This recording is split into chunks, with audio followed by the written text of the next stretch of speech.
माता की आज हमने भगवान बलराम का पूजन किया और साथ ही साथ परम स्वदेशी मंच की स्थापना करने वाले दंतोपंत तेगड़ी जी का पूजन किया। हमारे बीच में मंच पर उपस्थित श्री प्रवक्त दीवान जी, प्रांतीय अध्यक्ष श्री ओंकार जी राजपूत जी, जिला अध्यक्ष श्री शंकर सह जी, जिला मंत्री श्री गोपाल जी पटेल उपाध्यक्ष, हमारे बीच में बनखड़ी के अध्यक्ष श्री मुकेश जी एवं पलिया जी एवं समस्त भारतीय किसान संघ के कार्यकर्ता बंधुगण जो हमारे संगठन को दिन रात मजबूती देने का कार्य कर रहे हैं। भगवान बलराम का जब पूजन करते हैं तो सहज भाव जागृत हो जाता है वैदिक युग का। हम देखते हैं एक हाथ में भगवान बलराम हल रखे हैं और जो कंधे पे हल रखा है मतलब सारी समस्याओं का हल अपने कंधे पे रखा है, वो है भगवान बलराम। एक एक कार्यकर्ता को हर एक व्यक्ति की समस्या का हल अपने पास से ही रखना पड़ेगा और हम ही समस्या का समाधान करने में समर्थवान है। यह भाव एक एक किसान को जागृत करना पड़ेगा और हर एक किसान हमारा नेता है। ऐसी अभी हमारी और आपकी सबकी बात हुई थी। नेता का अर्थ है जो समाज का नेतृत्व करे, जो समाज को एक सही दिशा में ले जाने का कार्य करे, जो कि आज हम पूजन कर रहे हैं दंतोपंत तेगड़ी जी, जिन्होंने हमें कहा है कि देश के हम भंडार भरेंगे लेकिन कीमत पूरी लेंगे। देश को हम भंडार तो भरेंगे लेकिन कीमत भी हमें चाहिए। उनके विचार थे भारत में यदि सबसे बड़ी हमारे पास विशेषता थी तो बौद्धिक संपदा हमारे पास बहुत उच्च स्तरीय थी। वैदिक युग में बुद्धि के बल पर हमने हमारे भारत को विश्व गुरु बनाया और भारत में जितनी व्यापार करने वाली कंपनियां यहाँ पर आई थी उनका विचार था कि हम इस देश में अपना कारोबार नहीं जमा सकते क्योंकि यहाँ का किसान मात्र नमक लेने बाहर जाता है, कपड़ा लेने बाहर नहीं जाता, भोजन के लिए तेल लेने बाहर नहीं जाता, कोई भी सामान हम बाहर से नहीं खरीदते थे। आज देखते देखते हर एक चीज़ हमें बाहर से खरीदना पड़ रही है और कौन सी चीज़ कितने भाव में मिल रही है आप सब जानते हैं। आज आप देखते हैं जब खेती आप करते हैं और खेती करने के बाद सही से आप बिल बनाएं, एक बहुत बड़ा तंत्र, एक बहुत बड़ा षड्यंत्र हमारे देश में खड़ा है जहाँ कहीं ना कहीं देश भी गुलाम हो रहा है और सरकार भी गुलाम हो रही है। और आज हम यदि ऐतिहासिक फैसला नहीं लेंगे तो वह दिन दूर नहीं है कि अभी तो कुछ ना कुछ बातें किसानों की सुनी भी जा रही हैं, नहीं तो इसी भारत देश में किसानों के खून से रक्त रंजित सड़कें सबने देखी हैं। जब रक्त रंजित सड़क पे किसानों के ऊपर गोलियां चल जाती थी, कहीं ना कहीं भूल किसान से भी हुई है। आज हमें विकास भी करना है और आज हमें अपनी विरासत भी बचाना है। आज विज्ञान के युग में हमारे और आपके बीच में छोटे छोटे प्रयास सभी लोग करेंगे। हम अपना संगठन को बड़ा करेंगे, गांव गांव तक जाके और युवा किसानों को हम अपनी बातें बताएंगे। तो मैं सोचता हूं कि हमारी समस्याओं का समाधान हमारे और आपके बीच से ही होगा, क्योंकि आज आप देखते हैं डीएपी के लिए लाइन लगी है, यूरिया के लिए लाइन लगी है, मूंगों के लिए लाइन लगी रही थी। ऐसी लाइन की आवश्यकता किसानों को क्यों पड़ रही? महाराष्ट्र में वर्धा में हमारे श्री तेगड़ी जी का जन्म हुआ था। आज महाराष्ट्र का किसान लाइन में नहीं लगता है। आज ऐसे बहुत सारे प्रदेश हो गए वहाँ का किसान लाइन में नहीं लगता, उसे उचित कीमतें मिल रही हैं क्योंकि हम एक ही दिशा में खेती कर रहे हैं। आज हमें सबको बैठ के यह विचार भी करना पड़ेगा कि ऐसी कौन कौन सी फसलें हैं जिनमें डीओपी ना डालना पड़े और पैसा पूरा मिले, यूरिया ना डालना पड़े पैसा पूरा मिले, रासायनिक खेती में रासायनिक दवा का उपयोग ना करना पड़े और पैसा पूरा मिले। ऐसी यदि हम खेती कर सकते हैं तो हो सकता है उसमें एलोवेरा हो सकता है, उसमें गुड़बेल हो सकती है। गुड़बेल तो अब मैं आप झूठ नहीं बोलता, आज समय वह आ गया है, आज विज्ञान हमारे शब्द में जोड़ा गया कि कौन बनाता हिंदुस्तान, तो भारत का विज्ञान, मजदूर और किसान। वैज्ञानिक आधारित यदि हम खेती करें तो एक साथ एक ही एकड़ में 2-3 फसल भी ले सकते हैं। उसी के ऊपर जैसे हम 3 सेट बना देते हैं, जैसे स्ट्रक्चर बना के कई प्रकार की बेला, कई प्रकार के पत्ते आज बिक रहे हैं, तो हम और आपके बीच में से कोई किसान जाकर वहाँ रेट पता लगा ले। हमारे हेमराज भाई साहब ने कहा था हम किसानों की कनेक्टिविटी बढ़े, इसलिए कोई ऐप हमारे बीच में आना चाहिए, और जब ऐप आएगा तो उसमें हम अपना पैसा जमा कर सकें और उससे अपनी खुद की कंपनियाँ खड़ी कर सकें। क्योंकि आज किसान को मात्र अन्नदाता बता दिया गया, तो अन्नदाता जब से किसानों को बताया है तब से हम दाता बन गए।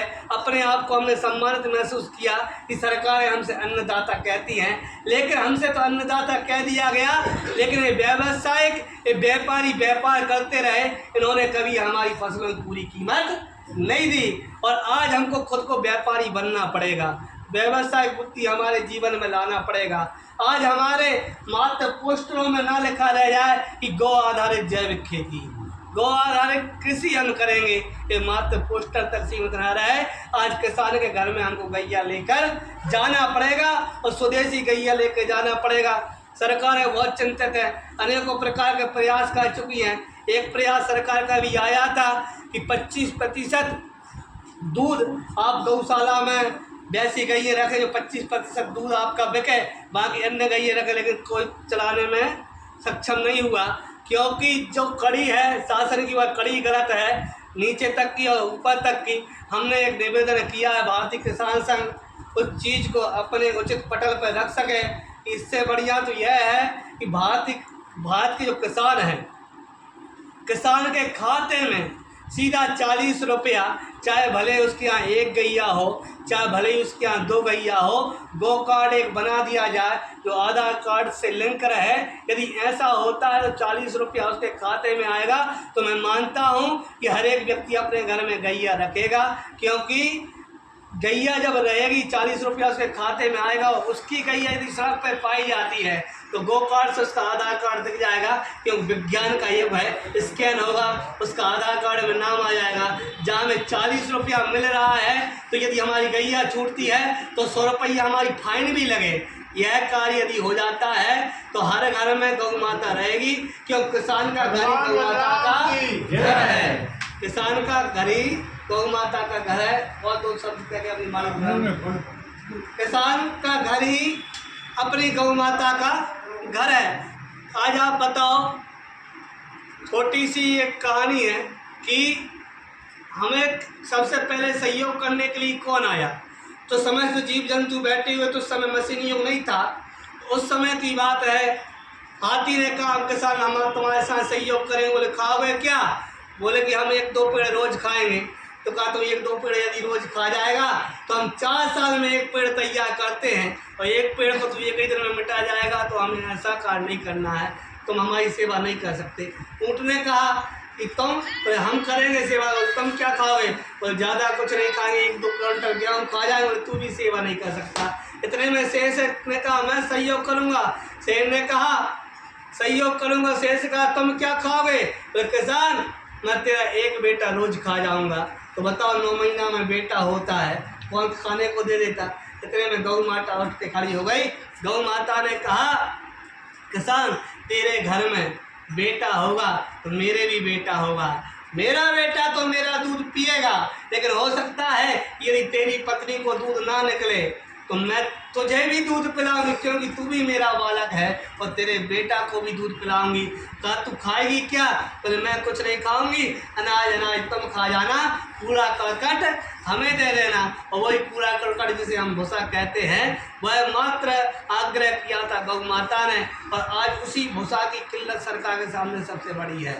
शासन के पास भूसा उपलब्ध नहीं है, गौशाला चलाने के लिए पैसा है लेकिन भूसा नहीं है, गौ संवर्धन बोर्ड में पैसा है लेकिन भूसा नहीं है, क्योंकि भूसा में हम और आप कहीं ना कहीं आग लगा देते हैं। इसलिए माननीय सरपंच साहब गोपाल जी पटेल ने हमारे मछेरा ग्राम बहुत अच्छी पहल करी है कि हमने एक भूसा बैंक खोला जिसमें भूसा एकत्रित किया जाता है, जिसमें समय आने उसी समय लोग गेहूँ काट के मूंग की तैयारी में लगे रहते, सब आग लगाते रहते। अब देना चाहता है लेकिन भूसा लेने वाला कोई नहीं मिलता।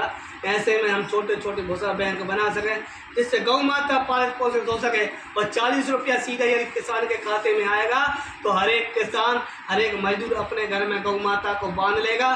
सरकार से अलग से ज़मीन है तो गौचर भूमि है तो सुनिश्चित है कि इनको मुक्त होना चाहिए, लेकिन उनमें सुपर नेपियर घास लग जाए तो नेपियर घास भी उसी प्रकार दिया जाए जो गैया अपने घर में रखे हैं उनके लिए निःशुल्क रहे।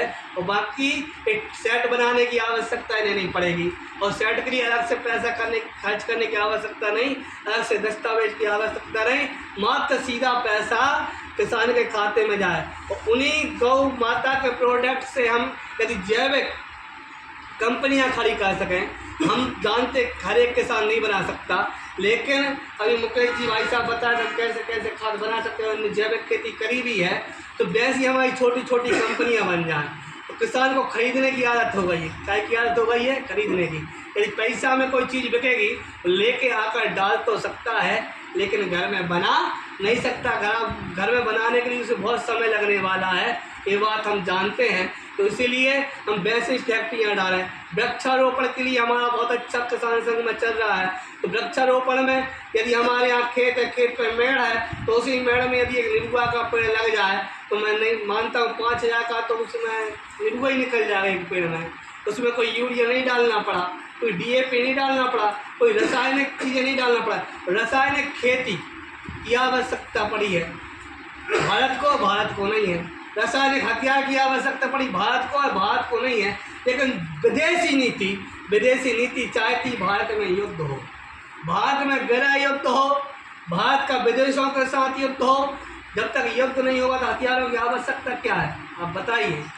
हथियारों की आवश्यकता वहीं पड़ती है जहाँ युद्ध होता है। एक जगह हम रुके थे, यूपी के कुछ संत रुके थे, हम मध्य प्रदेश से जाते हैं, हमारी जन्मभूमि मछेरा कला है, तो उनने कहा हमारा जितने संत हुए, जितने ब्राह्मण हुए, जितने अवतार हुए तो यूपी में हुए, तुम्हारे मध्य प्रदेश में नहीं हुए। तुम्हारे बनकड़ी में राम जी ने जन्म नहीं लिया, तुम्हारे बनकड़ी में कृष्ण जी ने जन्म नहीं लिया। तो हमने कहा हमारे बनकड़ी बहुत अच्छे लोग हैं। बोले कैसे? तो मैंने कहा पुलिस आना जाना वहीं करती जहाँ चोर ज़्यादा होते हैं, जहाँ चोर नहीं वहाँ पुलिस का काम क्या है? अच्छा सही बात बताओ, आज से 100 साल पहले या 50 साल पहले कलिया जी गाँव में कभी पुलिस गई थी? नहीं जाती थी, जाती थी बाहर से। क्यों? निर्णय गाँव का निर्णय गाँव की पंचायत में हो जाता था। मछेरा में पुलिस नहीं जाती थी, गांव का निर्णय गांव पंचायत में हो जाता था। उसी प्रकार हमें हथियारों की आवश्यकता नहीं थी। हम तलवार चलाना जानते थे, हम लट्ठे चलाना जानते थे, लेकिन हमें बंदूकों की आवश्यकता नहीं थी।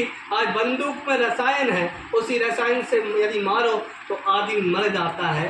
वह रासायनिक शक्ति बंदूक में है, बम में है, बारूद में है। उसी प्रकार रासायनिक खेती हम जो करते हैं, रासायनिक खेती के अंदर वही जहर है। इनमें यदि जहर डाला जाए खेत में तो हमारे जितने रोग हैं वह रोग तो मरते हैं, लेकिन जो हमारे कृषि मित्र हैं वही भी मर जाते हैं। उस रसायन के आधार पर कृषि मित्र यदि हमारे मरते हैं तो मैं सोचता हूँ वही अनाज जब हम खाएंगे तो हमारे अंदर भी, तो शरीर में भी जीवाणु होते हैं जो हमारे शरीर को दिन रात पोषित करते हैं।